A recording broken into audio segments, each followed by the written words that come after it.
नमस्कार विद्यार्थी मित्रों, आमचे YouTube channel science and education corridor यामध्ये आपले सर्वांचे स्वागत. बीएड CET जी की काहीच दिवसावर येऊन ठेपली आहे. विद्यार्थी मित्रों, याची जी तयारी आहे अद्यापही जर आपण तयारी केली नसेल तर अत्यंत कमी कालावधीत आपण कशा प्रकारे जास्तीत जास्त मार्क्स 75+ मार्क घेऊ शकता हे आपण ह्या व्हिडिओमध्ये पाहणार आहोत. तत्पूर्वी आपण अजूनही आमच्या चॅनलवरती नवीन असाल तर कृपया चॅनलला सबस्क्राईब करा. तसेच व्हिडिओ आवडल्यास नक्कीच मित्रपरिवारामध्ये शेअर करा.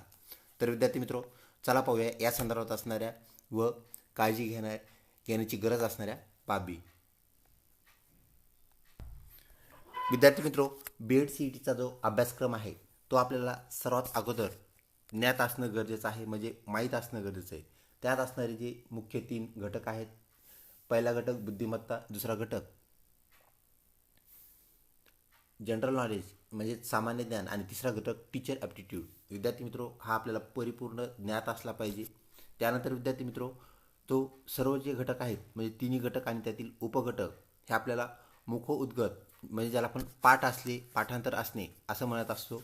तर विद्यार्थी मित्रों, या सर्व घटकांचं उपघटकांचं आपल्याला पाठांतर पाहिजे. प्रश्न समोर उभा आला की लगेच आपल्याला समजलं पाहिजे की हा प्रश्न कोणत्या घटकातून आपल्याला विचारण्यात आलेला आहे. म्हणजेच विद्यार्थी मित्रों, अभ्यासक्रम तसेच त्यातील घटक आपल्याला पाठ असावेत, ज्ञात असावेत. विद्यार्थी मित्रों, BED CETला जे प्रश्न विचारले जातात, सर्वप्रथम आपल्या प्रश्नांची व्याप्ती म्हणजे आपल्या अभ्यासक्रमाचा स्तर आपण त्याला म्हणता येईल. तसेच विद्यार्थी मित्रों, आपल्या प्रश्नांचा स्तर कसा असणार आहे ह्याची आपल्याला पूर्वकल्पना असणं गरजेचं आहे. आणि त्यातूनच विद्यार्थी मित्रों, आपली जी प्रश्नपत्रिका आहे ती आपल्याला सहजपणे सुलभतेने सॉल्व करता येईल, सोडवता येईल. विद्यार्थी मित्रों, तर चला पाहूया ह्या प्रश्नाची व्याप्ती कशी आहे, त्याचा स्तर कसा आहे. तर विद्यार्थी मित्रों, आपल्या जे प्रश्न आपल्याला विचारण्यात येतील मग ते कुठल्याही घटकातले असो, तर विद्यार्थी मित्रों त्यांचा स्तर आपल्याला 10वीपर्यंतचा जो अभ्यासक्रम आपल्या स्टेट बोर्डचा आहे त्यावर आधारित प्रश्न आपल्याला विचारले जातात. ही बाब आपण सर्वप्रथम लक्षात ठेवावी. म्हणजे आपल्या जनरल नॉलेजमध्ये जे उपघटक आहेत त्या अनुषंगाने आपल्याला ते पुस्तकांचं ज्ञान असणं गरजेचं आहे. त्यातील अभ्यासक्रमातील जे घटक आहेत तर त्याचा आपल्याला अभ्यास असणं गरजेचं आहे. त्यानंतर विद्यार्थी मित्रों, BED CETच्या प्रश्नांचा जो स्तर आहे तो सोपा ते मध्यम आहे. ही बाब आपण लक्षात घ्या. म्हणजेच अवघड प्रश्न आपल्याला येत नाहीत, म्हणजे एकदम कठीण प्रश्न विचारले जात नाहीत, ही बाब आपल्याला माहीत असावी. तर विद्यार्थी मित्रों, सोपा ते मध्यम स्तराच्या प्रश्नांची आपल्याला तयारी करायची आहे. मॅक्झिमम प्रश्न विद्यार्थी मित्रों हे आपल्याला माहीत आहे एकदम सोप्या स्तरावरचे आपल्याला विचारले जातात. तसेच विद्यार्थी मित्रों, काही प्रश्न जे आहेत ते मध्यम पातळीचे असतात, काठिण्य पातळीचे प्रश्न येत नाहीत. ही गोष्ट आपण लक्षात ठेवा. विद्यार्थी मित्रों, मागील प्रश्नपत्रिकांचा सराव ही एक बाब आपल्याला अत्यंत महत्त्वाची ठरते. तर मागच्या ज्या प्रश्नपत्रिका आहेत विद्यार्थी मित्रों त्या जर पाहिल्या तर आपल्याला अभ्यासक्रमाची व्याप्ती, त्यानंतर विद्यार्थी मित्रों प्रश्नांचा स्तर ही बाब आपल्याला लक्षात येईल व त्या प्रकारचा पेपर तेच प्रश्न रिपीट होतील अशी अपेक्षा आपल्याला नाही, हे लक्षात ठेवा. प्रश्न जरी रिपीट झाले नाही तरी आपल्याला बहुपर्यायी जे प्रश्न आहेत विद्यार्थी मित्रों त्यातले 4 पर्याय आहेत, तर ते पर्याय जे आहेत त्याचे प्रश्न काय आहेत हे आपल्याला माहीत पाहिजे. कुठलाही एखादा प्रश्न विचारला तर आपलं जे उत्तर आहे, उत्तर सोडून जे 3 पर्याय असतात विद्यार्थी मित्रों त्याचे जरी आपण प्रश्न काढत राहिलं, प्रश्न काढले, त्याचे प्रश्न माहीत करून घेतले तर विद्यार्थी मित्रों मॅक्झिमम आपला अभ्यास होतो व आपल्याला 100पैकी 75+ मार्क घ्यायला कुठलीही अडचण येत नाही. ही बाब आपण 100% लक्षात ठेवा. विद्यार्थी मित्रों, आपला सगळ्यात सुरुवातीचा घटक, पहिला घटक म्हणजेच बुद्धिमत्ता, ज्याला आपण मेंटल ॲबिलिटी किंवा इंटेलिजन्स टेस्ट असं म्हणतो.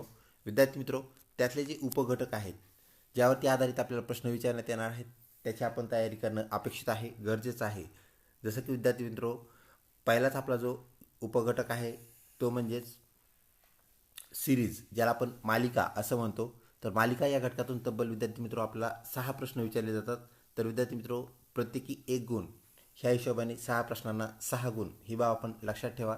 तर विद्यार्थी मित्रों, यावर प्रश्न मग कोणते विचारले जातात तर नंबर सिरीज, आपल्याला संख्यामाला, अंकमाला दिली जाते, त्यातील एखादा अंक काढून टाकला जातो, गहाळ केला जातो आणि आपल्याला सांगितलं जातं की यातील जे लॉजिक आहे त्यामागील जे तथ्य आहे विद्यार्थी मित्रों ते तर्क लावून आपण त्याचं तथ्य काढणं म्हणजे उत्तर काढणं आपल्याला अपेक्षित आहे, गरजेचं. आणि विद्यार्थी मित्रों, आपल्याला अजून एक बाब माहीत आहे, कोणत्याही प्रश्नाचं उत्तर जे आहे ते बुद्धिमत्ता असो, ते जनरल नॉलेज असो, ते शिक्षकाभिव्यक्ती असो, विद्यार्थी मित्रो आपल्याला उत्तर फक्त टिक करायचं आहे. ज्याला विद्यार्थी मित्रो आपली ऑनलाईन परीक्षा असल्यामुळे आपल्याला फक्त क्लिक करायचं आहे. आणि ऑफलाईन असेल तर आपण त्याला गोल करत असतो किंवा सर्कल करत असतो. तर अशा प्रकारे आपल्याला प्रत्येक प्रश्नाला 4 पर्याय आहेत, ही बाब आपण लक्षात घ्या. तर विद्यार्थी मित्रो अंकमालिकेचे प्रॉब्लेम्स असतील, त्यानंतर लेटर सिरीज म्हणजेच अक्षर मालिकेचे प्रॉब्लेम असतील, तर या सर्वांचे उत्तर आपल्याला काय करायचे, फक्त टिक मार्क म्हणजेच त्याला आपण ऑनलाईन टिक म्हणूया, म्हणजेच क्लिक करूनच आपल्याला काय करायचे आहेत, सॉल्व करायचे आहेत. तर विद्यार्थी मित्रो आपण तशा प्रकारे कुठलाही आपला जो प्रश्न असेल तो सॉल्व केल्यानंतर, सोडवल्यानंतर जो की आपल्याला एक तिथे रफ कागद दिला जातो, म्हणजेच ब्लँक पेज दिलं जातं, त्यावरती आपल्याला रफ वर्क करायचं असतं. तर विद्यार्थी मित्रो हे रफ वर्क आपल्याला त्या पेजवरती करून जो आपलं उत्तर येईल ते आपल्याला ऑब्जेक्टिव्ह टाईप क्वेश्चनमध्ये फक्त क्लिक करायचं आहे, ही गोष्ट आपण लक्षात घ्या. दुसरा जो उपघटक आहे विद्यार्थी मित्रो तो म्हणजेच सिलोलिझम, ज्याला आपण तर्कसंगती असं म्हणतो. तर या तर्कसंगतीमध्ये विद्यार्थी मित्रो आपल्याला काय केलं जाणार आहे, तर एक वाक्य दिलं जाणार आहे आणि खाली त्या वाक्याचे काय दिले जातील, निष्कर्ष दिले जातील. म्हणजेच विधान व निष्कर्ष असं आपण ज्याला म्हणत असतो. तर एक विधान काहीतरी विधान दिलेलं आहे आणि त्याचे निष्कर्ष दिले आहेत. मग ते निष्कर्ष कधी 2 असतील तर कधी 3 किंवा कधी ते मल्टिपलसुद्धा असू शकतात, म्हणजे 3-4 असू शकतात. आणि विद्यार्थी मित्रो त्यावर आधारित हे निष्कर्ष खरे आहेत का खोटे आहेत यावर आपल्याला आधारित काय केलं जातं, तर ऑप्शन्स दिले जातात. आणि ह्या ऑप्शनमधून फक्त एकच करेक्ट उत्तर असतं, ही गोष्ट आपण लक्षात ठेवा. उत्तर आपलं 100% नेहमी एकच असणार आहे कोणतंही, मग ते 1 नंबरचं असो, 2 नंबरचं, 3 किंवा 4 नंबरचं. तर त्याप्रमाणे आपण उत्तर पाहून, उत्तर शोधून त्याला काय करायचं आहे, क्लिक करायचं आहे. त्यानंतर विद्यार्थी मित्रो कोडिंग डिकोडिंग. तर काही गोष्टी आपल्याला काय केल्या जातात, एखादा कोड सांगितला जातो, त्या कोडवर आधारित दुसरा कोड आपल्याला दिला जातो. म्हणजे हा एक सहसंबंधच आहे विद्यार्थी मित्रो. एखादी आपल्याला काय केली जाते, संख्या दिली जाते, एखादा शब्द दिला जातो आणि तो शब्द एखाद्या भाषेत असा लिहितात असं आपल्याला सांगतात. आणि त्यानंतर विद्यार्थी मित्रो आपल्याला अजून एक काय दिलं जातं, घटक दिला जातो आणि त्याचा येणारा चौथा घटक कोणता, अशा प्रकारचा प्रश्न असू शकतो. किंवा तो प्रश्न कधी कधी 2च घटकात असतो विद्यार्थी मित्रो. म्हणजेच एक शब्द असा, हा शब्द एखाद्या भाषेत असा लिहिला आहे हे आपल्याला सांगितलं जातं आणि मग आपल्याला पुढचा कुठला तरी एक शब्द दिला जातो आणि तो आपल्याला तयार करायचा असतो किंवा डिकोड करायचा असतो. तर विद्यार्थी मित्रो कोडिंग करणे म्हणजेच सांकेतिकरण एका कोडमध्ये दिलेलं असतं आणि डिकोड म्हणजे त्या आपण विसंकेतीकरण म्हणतो. म्हणजे आपण त्याचा कोड सोडवायचा आहे, त्याचं कोडं उलगडायचं आहे आणि ते कोडं उलगडल्यानंतर आपला कोणता ऑप्शन येईल विद्यार्थी मित्रो त्याला आपण क्लिक करायचं आहे, म्हणजेच टिक मार्क करायचा आहे. त्यानंतर विद्यार्थी मित्रो पुढचा जो उपघटक आहे आपल्या बुद्धिमत्ता घटकातील नातेसंबंध या बाबीवर आधारित. याचे जे प्रश्न आहेत विद्यार्थी मित्रो ते कसे आहेत, तर नातेसंबंध म्हणजे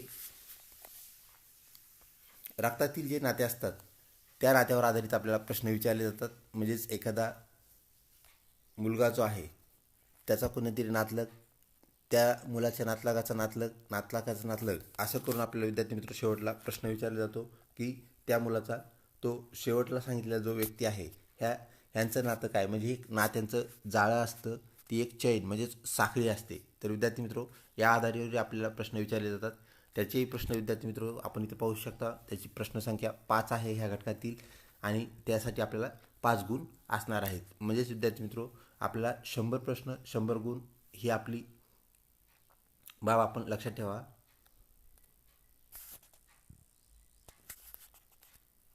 त्यानंतर विद्यार्थी मित्रो ॲनालॉजीज ज्याला आपण सहसंबंध म्हणतो.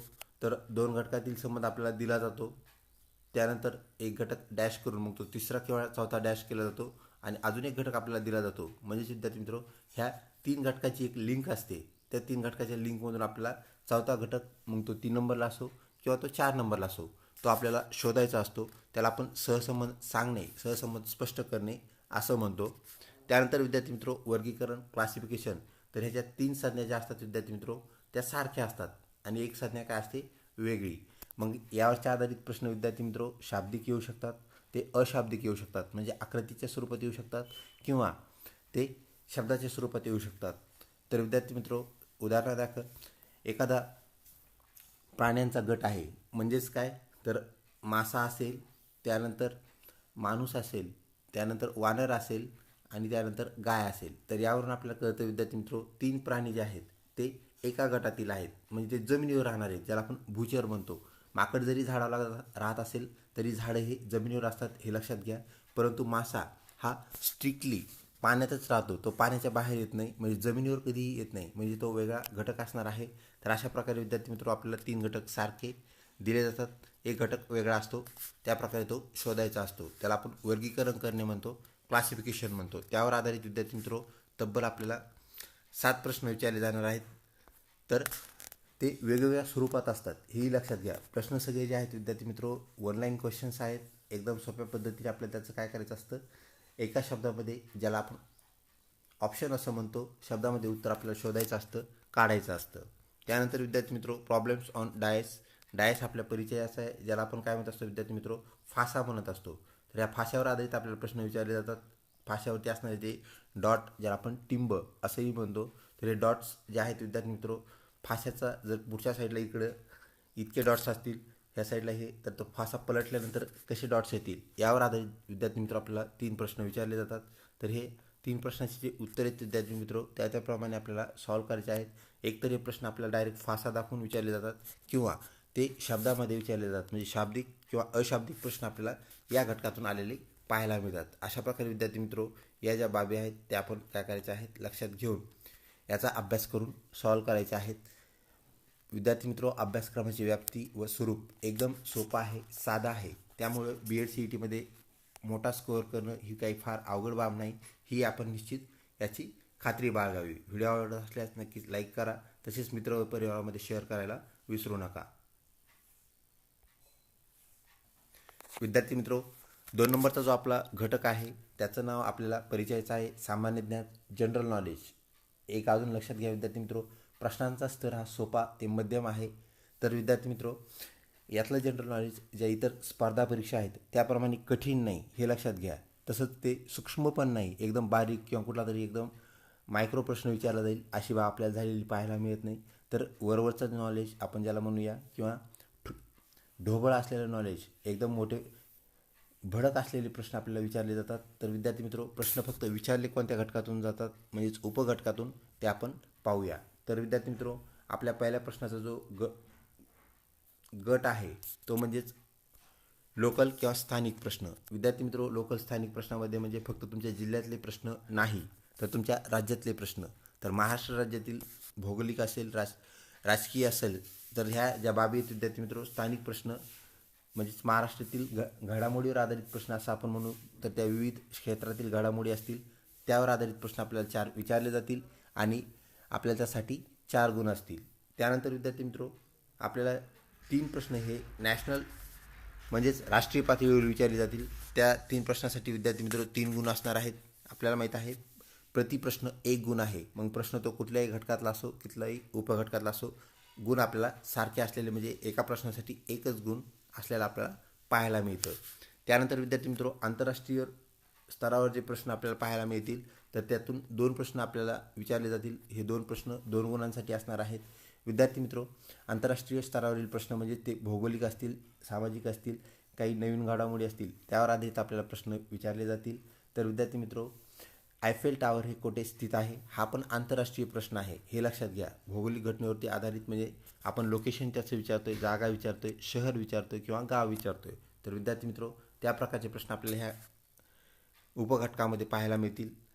त्यानंतर सायन्स अँड टेक्नॉलॉजी. विद्यार्थी मित्र, विज्ञान आणि तंत्रज्ञान याशी निगडीत ज्या बाबी आहेत, मग त्यामध्ये संशोधक असतील, त्यांचे शोध असतील, किंवा विद्यार्थी मित्र विज्ञानाशी निगडीत काही नवीन बाबी असतील, त्यामध्ये काही नोबेल प्राईजसारखे घटक असतील, यावर आधारित आपल्याला प्रश्न विचारले जातात. 3 प्रश्न विचारले जातील.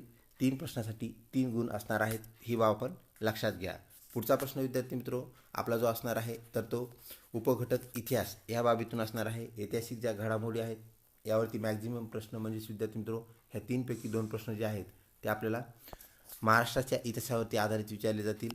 तसंच विद्यार्थी मित्र, राहिलेला एक जो प्रश्न आहे, तर तो आपल्याला भारताच्या इतिहासावर आधारित आपल्याला विचारलेला पाहायला मिळेल. म्हणजेच विद्यार्थी मित्र, ह्याचं स्वरूप जे आहे फार अवघड नाही, ही गोष्ट आपण लक्षात घ्या. तर हे जे प्रश्न आहेत ते अशा प्रकारे आपल्याला डिस्ट्रीब्यूट करता येतील. पुढचा जो प्रश्न आहे विद्यार्थी मित्र असणार आहे, तो म्हणजेच उपघटक जॉग्रफी या भागातून. तर विद्यार्थी मित्र, भूगोलावर आधारित प्रश्न आपल्याला विचारले जातील. त्यांची संख्या 3 असणार आहे. तर 3 संख्या 3 गुण, ही एक बाब आपल्याला पाहायला मिळते. त्यानंतर विद्यार्थी मित्र, नागरिकशास्त्र, याला आपण विद्यार्थी मित्र सिविक्स असं म्हणतो. सिविक्समधून 2 प्रश्न विचारले जातील. विद्यार्थी मित्र, आपण नागरिकशास्त्र हा विषय 6वी 7वी 8वी या स्तरावर शिकत असतो. आता त्याचं आपल्याला कन्व्हर्जन झालेलं पाहायला मिळते. त्याला आता पॉलिटिकल सायन्स आपण म्हणत असतो. तर विद्यार्थी मित्र, या दोन्ही घटकामध्ये मिळून म्हणजेच नागरिकशास्त्र व पॉलिटिकल सायन्स म्हणजेच राज्यशास्त्र आपल्याला 4 प्रश्न विचारले जातील, 2+2. आणि विद्यार्थी मित्र, त्याप्रमाणे आपल्याला त्याची उत्तरं सज्ज ठेवायची आहेत, तयार ठेवायची आहेत. तर विद्यार्थी मित्र, पुढचा जो उपघटक आहे लिटरेचर एक आपल्याला चांगल्या प्रकारे मार्क देऊन जाणारा म्हणजेच 3 प्रश्न विचारला जाणारा घटक पाहायला मिळतो. यातून विद्यार्थी मित्र, लेखक त्यांची कलाकृती म्हणजे ते पुस्तकं असेल किंवा जे कवी आहेत त्यांचे काव्यखंड असतील, कविता माला असतील, कविता रचना असतील. तर विद्यार्थी मित्र, त्यांचे पॉप्युलर जे अजून एक बाब लक्षात घ्या विद्यार्थी मित्र, लिटरेचरमध्ये आपल्याला जे पॉप्युलर ग्रंथ आहेत, पॉप्युलर पुस्तकं आहेत, त्यानंतर काव्यखंड असतील, यावर आधारितच प्रश्न विचारले जातात. ही बाब आपण लक्षात घ्या. मग काही सामाजिक नेते आहेत, त्यांचे काही पुस्तकं असतील, त्यांचं लिटरेचर असेल, काही प्रसिद्ध साहित्यिक आहेत, त्यांचं लिटरेचर या संदर्भात आपल्याला माहिती असणं गरजेचं आहे. तसेच साहित्याशी निगडीत जे पुरस्कार आहेत विद्यार्थी मित्र, जसं की रॅमन मॅग्सेसे पुरस्कार असेल, बुकर पुरस्कार असेल, नोबल पुरस्कार असेल, जो की लिटरेचरमध्ये सुद्धा दिला जातो. तर यावर आधारित आपल्याला प्रश्न विचारले जातात विद्यार्थी मित्र. आणि प्रश्न हे भडक स्वरूपाचे म्हणजे आपल्याला जनरली आपण त्याच्या संदर्भात कधीतरी ऐकलेलं असतं, कधी वाचलेलं असतं, अशाच प्रकारचे प्रश्न आपल्याला ऐकायला मिळतील आणि इथं पाहायला मिळतील. ही बाब आपण लक्षात ठेवा. म्हणजेच विद्यार्थी मित्र, साहित्य या घटकातले प्रश्नसुद्धा आपल्याला परिचित प्रश्न असणार आहेत. ही बाब आपण निश्चितपणे लक्षात ठेवावी. फक्त पॉप्युलर जे सामाजिक नेते असतील, पॉप्युलर जे लेखक असतील, कवी असतील, तर विद्यार्थी मित्र, यांच्या कलाकृती आपण काय करणं गरजेचं आहे, कोणती कलाकृती कोणाची आहे, एखाद्या कलाकृतीला जर पुरस्कार मिळालेला असेल तर त्या पुरस्काराचं नाव, ह्या बाबी आपण या अनुषंगाने काय करायचे आहेत, तयार करायचे आहेत. त्यावर आधारित आपली प्रश्नाची काय करायची आहे, सराव करायचा आहे, प्रॅक्टिस करायची आहे. त्यानंतर विद्यार्थी मित्र, जास्तीत जास्त गुण असणारा घटक जो आहे पास्ट अँड करंट अफेअर्स. तर विद्यार्थी मित्र, ह्याचं करंट अफेअर फार डीप नाही आहे, हे लक्षात घ्या. करंट अफेअर म्हणजे फार तुम्हाला जास्त ह्याच्यात हे करण्याची गरज नाही. चालू वर्षामध्ये ज्या ठळक घडामोडी झाल्यात, महाराष्ट्र पातळीवर असतील, राष्ट्रीय पातळीवर असतील, तसेच आंतरराष्ट्रीय पातळीवर असतील, तर या घडामोडीविषयी आपल्याला काय करायचं आहे, थोडी माहिती ठेवायची आहे. आणि ती फक्त चालू वर्षाचंच आपल्याला जनरल, त्याला आपण करंट अफेअर चालू घडामोडी, तसेच भूतकाळातील घडामोडी, तर भूतकाळातील फार पॉप्युलर घडामोडी ह्याच विचारल्या जातात, हे लक्षात घ्या. फार एकदम मायक्रो लहान लेवलची आपल्याला घडामोडी विचारली जाते, अशा प्रकारची भाग नाही. तसेच विद्यार्थी मित्र, आपल्याला इतर स्पर्धा परीक्षा ज्या आहेत, तर जसं की MPSC असेल, UPSC असेल, यात फार मायक्रो लेवलला आपल्याला प्रश्न विचारले जातात. असे प्रश्न आपल्याला BED CETमध्ये विचारले जात नाहीत. ही बाब आपण गांभीर्याने लक्षात घ्या आणि त्याच पद्धतीने आपण अभ्यास करा. आपला वेळ दुसरीकडे दौडू नका. विद्यार्थी मित्र, जास्त डीप वाचण्यामध्ये आपल्याला वेळ घालायची गरज नाही, ही बाब आपण लक्षात घ्या. अशा प्रकारे विद्यार्थी मित्र, सर्व जे उपघटक आहेत, अभ्यासक्रमावरूनच तुमचा अर्धा अभ्यास होईल, ही गोष्ट आपण लक्षात घ्या. म्हणजे ह्यात प्रश्न कोणते आपल्याला उपघटक पाहिलं की आपल्याला कळालं पाहिजे की एकदम भडाक घडामोडी स्थानिक पातळीवरच्या कोणत्या आहेत, म्हणजे महाराष्ट्राचे मुख्यमंत्री असतील, नवीन राज्यपाल असतील, त्यानंतर विद्यार्थी मित्र, शिक्षण मंत्री हा एक बाब आपल्या BEDशी निगडीत बाब आहे. तर चालू शिक्षण मंत्री असतील, हे घटक आपण विद्यार्थी मित्र भडक घटक झाले, ही बाब आपण लक्षात घ्या. एखादा नवीन कायदा जसं की NAP राष्ट्रीय शैक्षणिक धोरण यासारख्या ज्या बाबी, त्यावरती आपण काय करायचं आहे, फोकस करायचा आहे, फार डीपमध्ये जायचं नाही, ही गोष्ट आपण लक्षात ठेवा. तर अशा प्रकारे विद्यार्थी मित्र, आपला दुसरा घटक जनरल नॉलेज याची आपण काय करायची आहे, तयारी करायची आहे. त्यानंतर विद्यार्थी मित्र, पुढचा जो घटक आहे तो म्हणजेच शिक्षक अभिव्यक्ती, ज्याला आपण टीचर ॲप्टिट्यूड किंवा टीचर स्किल असं म्हणतो. शिक्षकाचं कौशल्य, शिक्षकांनी कसं शिकवायला पाहिजे, त्या संदर्भात आपल्याला प्रश्न विचारले जातात. घटक विषय 3, टीचर ॲप्टिट्यूड, शिक्षक अभिव्यक्ती, शिक्षक कल चाचणी. तर विद्यार्थी मित्र, यामध्ये विचारले जाणारे जे सब टॉपिक आहेत, पहिलाच सब टॉपिक आपल्याला टीचर किननेस हा पाहायला मिळतो, म्हणजे शिक्षक जागरूकता. शिक्षक कशाप्रकारे जागरूक आहे, शिक्षक स्वतःचे जो त्याचा प्रोफेशन आहे त्या संदर्भातल्या सगळ्या ज्या बाबी आहेत त्याला कशा ज्ञात आहेत, माहीत आहेत, यावर आधारित विद्यार्थी मित्र तब्बल 6 प्रश्न विचारले जातात. ह्या 6 प्रश्नांसाठी 6 गुण आहेत आणि त्याप्रमाणे आपल्याला त्याची तयारी करायची आहे. त्यानंतर विद्यार्थी मित्र, शिक्षकाचं ज्ञान, ज्याला आपण विषय ज्ञान असं म्हणत असतो, सब्जेक्ट नॉलेज, ठीक, त्याला किती आहे, कशाप्रकारे तो त्याच्या सब्जेक्ट नॉलेज म्हणजे अपडेट आहे, यावर आधारित आपल्याला 4 प्रश्न विचारले जातात आणि हे 4 प्रश्न विद्यार्थी मित्रो 4 गुणांचे असतात. याप्रमाणे आपण त्याची तयारी करायची आहे. त्यानंतर विद्यार्थी मित्रो लिडरशिप क्वालिटीज, शिक्षकामध्ये पण एक नेतृत्व गुण असणं गरजेचं आहे, कारण तो त्याच्या वर्गाचं नेतृत्व करत असतो. तर विद्यार्थी मित्रो या नेतृत्वावर आधारित शिक्षकांनी कशाप्रकारे नेतृत्व करायला पाहिजे, कशाप्रकारे नेतृत्व मुलांमध्ये नेतृत्व गुण उतरावायला पाहिजे, तयार करायला पाहिजे, यावर आधारित आपल्याला तब्बल 6 प्रश्न विचारले जातात. या 6 प्रश्नांसाठी 6 गुण आपल्याला पाहायला मिळतात. विद्यार्थी मित्रो पुढचा उपघटक जो आहे तो म्हणजे teachers awareness in education and society. तर शिक्षकाचं जे विद्यार्थी मित्रो त्याचा ॲटिट्यूड आहे तो शिक्षण क्षेत्र व समाज यातील जो दुवा आहे तो म्हणजे शिक्षक. तर विद्यार्थी मित्रो हा जो उपघटक आहे यातून आपल्याला तब्बल 4 प्रश्न विचारले जातील. 4 प्रश्नाला आपल्याला व्यवस्थित न्याय द्यायचा आहे. त्यावर आधारित प्रश्न आपल्याला काय करायचे आहेत, ॲक्युरेट उत्तरापर्यंत नेऊन सोडवायचे आहेत. त्यानंतर विद्यार्थी मित्रो शिक्षकाचा विद्यार्थ्यासोबत संवाद, शिक्षकाचा मुख्याध्यापकासोबत संवाद, तसेच विद्यार्थी मित्रो शिक्षकांचा इतर शिक्षकाशी म्हणजेच सहकाऱ्यांशी संवाद, या आधारावरही आपल्याला विद्यार्थी मित्रो 5 प्रश्न विचारले जातात. या 5 प्रश्नाला 5 गुण आहेत. त्यानंतर विद्यार्थी मित्रो शिक्षकाची कमिटमेंट म्हणजेच तो स्वतःशी किती वचनबद्ध आहे, त्याच्या प्रोफेशन म्हणजेच व्यवसायाशी किती वचनबद्ध आहे, यावर आधारित आपल्याला तब्बल 5 प्रश्न विचारले जातील. 5 प्रश्नासाठी 5 गुण असणार आहेत.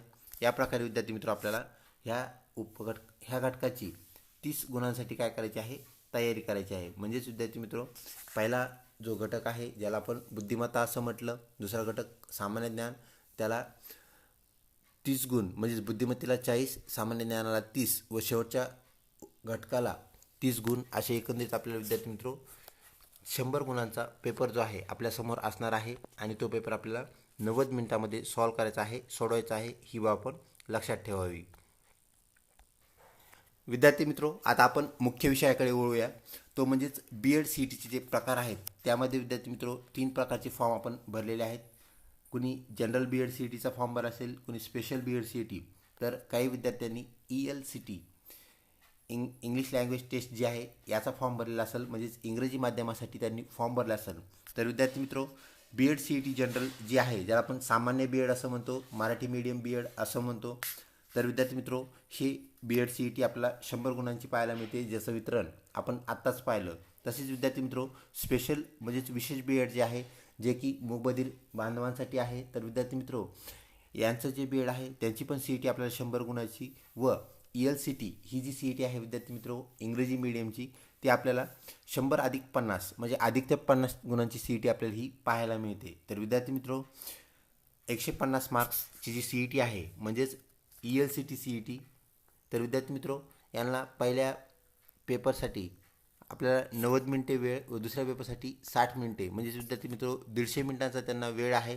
त्या 150 मिनिटामध्ये त्यांना विद्यार्थी मित्रो 2 पेपर सलग असणार आहेत, ही गोष्ट आपण लक्षात घ्या. म्हणजेच BEd CETचा पेपर त्यांनाही द्यायचा आहे आणि प्लस त्यांना अजून एक 50 मार्क्सचा पेपर द्यायचा आहे. म्हणजे असंच त्यांना एकत्रित 150 म्हणजे 150 मार्क्सचा पेपर व त्याप्रमाणे त्यांना वेळ देण्यात आलेला आहे. तो म्हणजेच पहिल्या ज्या पेपरला त्यांना कॉमन वेळ आहे जो इतर BEd CETसाठी आहे, तो म्हणजेच त्यांना 90 मिनिटे, ज्याला आपण 1.5 तास असं म्हणतो, तर 1.5 तास BEd CETसाठी आणि विशेष त्यांची ELCT जी आहे त्यासाठी विद्यार्थी मित्र त्यांना 1 तास म्हणजे 2.5 तासाचा वेळ त्यांच्यासाठी आहे. तर 2.5 तासामध्ये त्यांना 150 गुणांचे प्रश्न सॉल्व करायचे आहेत, ही बाब आपण लक्षात घ्या. त्यानंतर विद्यार्थी मित्रो BEdचा पेपर सोडताना आपल्याला विशेष ज्या गोष्टी करायच्या आहेत ज्या आपल्याला 75+ मार्क्स देतील त्या कोणत्या, तर जनरल BEd CET या संदर्भातल्या ज्या बाबी त्या आपण पाहूया. त्याचे जे प्रश्नांचे वितरण आहे ते कशा प्रकारे आहे. तर विद्यार्थी मित्रो एकूण प्रश्न जे आपल्याला विचारले जाणार आहेत तर ते 100 असणार आहेत.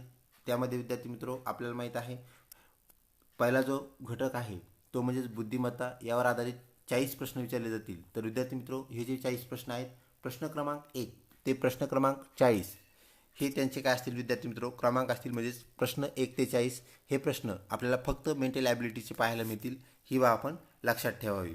त्यानंतर विद्यार्थी मित्रो आपला जो दुसरा घटक आहे तो म्हणजेच सामान्य ज्ञान, यावर आधारित आपल्याला तब्बल 30 प्रश्न विचारले जातील. मग ह्या प्रश्नांची सुरुवात कुठून होईल, तर 41व्या प्रश्नापासून आपल्याला जनरल नॉलेजचे प्रश्न पाहायला भेटतील. तर विद्यार्थी मित्रो ते प्रश्न संपतील 70 नंबरपर्यंत. म्हणजेच 41 ते 70 हे प्रश्न फक्त सामान्य ज्ञान या घटकातील असतील ही बाब आपण लक्षात ठेवावी. त्यानंतर विद्यार्थी मित्र पुढचा जो घटक आहे तो पुढचा जो विषय आहे तो म्हणजे शिक्षक अभिव्यक्ती, ज्याला आपण टीचर ॲप्टिट्यूड असं म्हटलं. तर विद्यार्थी मित्र यामध्ये आपल्याला प्रश्न क्रमांक 71 म्हणजे 71 ते प्रश्न क्रमांक लास्ट म्हणजेच 100 म्हणजेच 100, तर 71 ते 100 ही जी प्रश्नसंख्या आहे विद्यार्थी मित्र, यामध्ये आपल्याला सर्व प्रश्न हे शिक्षक अभिव्यक्ती या घटकाचे व त्यामध्ये असणारे उपघटक यांचे पाहायला मिळणार आहेत, ही बाब आपण लक्षात ठेवा. तर विद्यार्थी मित्र अजून एक आपल्याला करता येतं, तर साईडला आपल्याला तिथं एक बार दिलेला असतो, म्हणजे अशा प्रकारचा छोटासा चौकोन असतो आणि त्याच्यामध्ये प्रश्न क्रमांक असतात विद्यार्थी मित्र, 1 ते 100पर्यंत काय असतात संख्या असतात. तुम्हाला जर वाटलं आपल्याला 100 नंबरचा प्रश्न अगोदर सोडवायचा आहे, तुम्हाला डायरेक्ट त्याला क्लिक करून 100 नंबरच्या प्रश्नावर जाता येतं. त्याला सॉल्व्ह करून तुम्हाला वाटलं 15 नंबरचा प्रश्न आता घेऊया, 15 नंबरच्या प्रश्नावरही जाता येतं. त्यानंतर विद्यार्थी मित्र आपण एक बाब लक्षात ठेवायची आहे, प्रश्न हे क्रमाने सोडा, एकदम स्प्लिट करू नका. 1 नंबर, 55 नंबर, 50 नंबर, 100 नंबर, पुन्हा 85 नंबर, पुन्हा 3 नंबर असं नको आहे. तर प्रश्न हे क्रमाने सोडवा, व्यवस्थित सोडवा आणि त्याप्रकारे आपल्याला काय करायचं, त्याला सामोरं जायचं आहे, जेणेकरून आपला कुठलाही गोंधळ उडणार नाही, भंबेरी उडणार नाही. तर विद्यार्थी मित्र यामध्ये लक्षपूर्वक आपण काय करणं गरजेचं आहे, शांत डोक्याने प्रश्न सोडवणं गरजेचं आहे. वेळ कमी तर आहेच आहे, त्याला आपण त्याप्रकारे काय करायचं आहे, न्याय द्यायचा आहे. एका प्रश्नाला विद्यार्थी मित्र आपल्याला फक्त 54 सेकंद इतका वेळ आपल्याला सरासरी आलेला पाहायला मिळतो. तर विद्यार्थी मित्र ह्या 54 सेकंदामध्ये सोप्या प्रश्नाला आणि मध्यम प्रश्नाला आपण काय करायचं आहे, न्याय द्यायचा आहे. प्रश्न जरी अवघड नसले विद्यार्थी मित्र, तर कधीकधी एखादा प्रश्न आपल्याला सॉल्व्ह करण्यासाठी काय होतं, त्याला तर्क लावावा लागतो. तो आपण परत परत तो प्रश्न वाचत राहतो, तर त्याची आपण दक्षता घ्यायची आहे. कोणत्या प्रश्नाला किती वेळ द्यायचा आहे हे आपण यामध्ये पाहणार आहोत. विद्यार्थी मित्र व्हिडिओ आवडत असल्यास नक्कीच लाईक करा, मित्रपरिवारामध्ये शेअर करण्यास विसरू नका. CETचा जो वेळ आहे विद्यार्थी मित्र तो 90 मिनिटांचा आहे, म्हणजेच 1.5 तासाचा आहे, 1 तास 30 मिनिट. तर प्रति प्रश्नाचा सेकंदाला वेळ जो आपल्याला पाहायला भेटतो, तर एक प्रश्न 54 सेकंदाला आपल्याला पाहायला मिळतो. विद्यार्थी मित्र आपल्याला काय करायचं आहे, 100 प्रश्न जे आहेत ते 90 मिनिटामध्ये सोडवायचे आहेत, 1.5 तासात सोडवायचे आहेत. त्या अनुषंगाने आपण आपल्याला वेळ लक्षात ठेवायची गरजच नाही आहे. विद्यार्थी मित्र आपल्या डाव्या साईडला इथे एक रनिंग वॉच असते, म्हणजे ती वॉच काय असते, आपण ज्यावेळेस आपली परीक्षा चालू करतो विद्यार्थी मित्र त्यावेळेस त्याच्यात 1 तास 30 मिनिटे इतका वेळ असतो आणि तो वेळ नेहमी उलटा चालत असतो, म्हणजे उलटी घड्याळ ती चालते, मायनस मायनस होत जाते वेळ.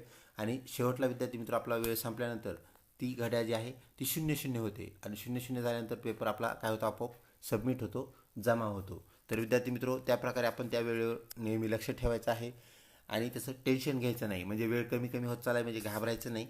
फक्त आपल्याला आपलं 54 सेकंदाच्या आत आपला प्रश्न कशाप्रकारे होईल, प्रत्येक प्रश्न हे आपल्याला पाहायचं आहे. विद्यार्थी मित्र काही प्रश्नाची उत्तर आपल्याला अचूक माहीत असतात आणि निर्धारित त्याची उत्तर असतात, म्हणजे निश्चित उत्तर असतात. जसं की महाराष्ट्राची उपराजधानी कोणती, याचं उत्तर आपल्याला 100% माहीत आहे, ते नागपूर आहे. विद्यार्थी मित्र ऑप्शन व्यवस्थित पाहिजे हे लक्षात घ्या. किती नंबरला नागपूर आहे हे आपल्याला पाहणं गरजेचं आहे. प्रत्येक ठिकाणी आपल्याला 4च ऑप्शन असणार आहेत, प्रश्न कोणताही असो. मग आपल्याला नागपूर माहिती आहे, तर मग आपण पाहिल्यानंतर जर ते नागपूर समजा 3 नंबरला असेल तर आपण बरोबर जायचं 3 नंबरला, व्यवस्थित त्याला क्लिक करायचं.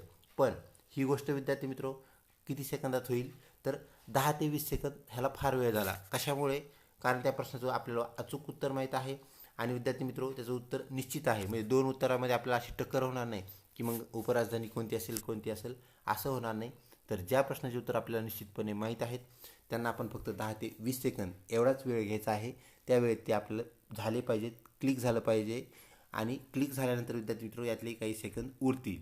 तर आज समजा आपण 15 सेकंदात जर ह्याचं उत्तर दिलं तर विद्यार्थी मित्र उर्वरित जो टाईम आहे, उर्वरित जे सेकंद आहेत ते आपल्याला पुढच्या प्रश्नासाठी काय होतील, फॉरवर्ड होतील, पुढच्या प्रश्नासाठी उपयोगी येतील. मग ज्या प्रश्नामध्ये एखादा आकृतीचा प्रश्न असतो त्यामध्ये मग आपल्याला ती आकृती परत परत पाहावी लागते, किंवा एखादा मोठा प्रश्न असतो त्यामध्ये आपल्याला त्याचा सिक्वेन्स परत परत पाहावा लागतो. तसं करायची ज्यावेळेस गरज पडते मग विद्यार्थी मित्र एखाद्या प्रश्नाला 1.5 मिनिटापर्यंत वेळ लागू शकतो, 1.50 म्हणूया आपण त्याला, किंवा 1.30. तर विद्यार्थी मित्र तसा जो वेळ लागलेला आहे, तर हा वेळ जो आहे विद्यार्थी मित्र आपल्याला काय करता येईल, इकडून वेळ तिकडे ट्रान्सफर करता येईल. म्हणजे सोप्या प्रश्नाचे, अचूक प्रश्नाचे जे उत्तर आहेत ते कमी कालावधीत सोडवा.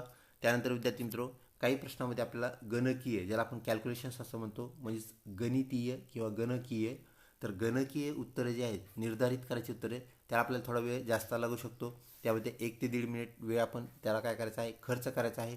1.5 मिनिट कोणत्याही प्रश्नासाठी आपल्याकडे वेळ नाही. आपण काढला कुठून, हा महत्त्वाचा प्रश्न आहे. तर विद्यार्थी मित्र, आपल्याला तो सोप्या प्रश्नामधून वेळ काढायचा आहे आणि इकडं एखाद्या प्रश्नाला तो काय करायचा आहे, खर्च करायचा आहे, जो की सत्कारणी लागेल. आपल्याला त्या प्रश्नाचं उत्तर मिळेल आणि ते अचूक असेल. यासाठी तो आपल्याला काय करायचा आहे, वेळ वाचलेला इकडं खर्च करायचा आहे.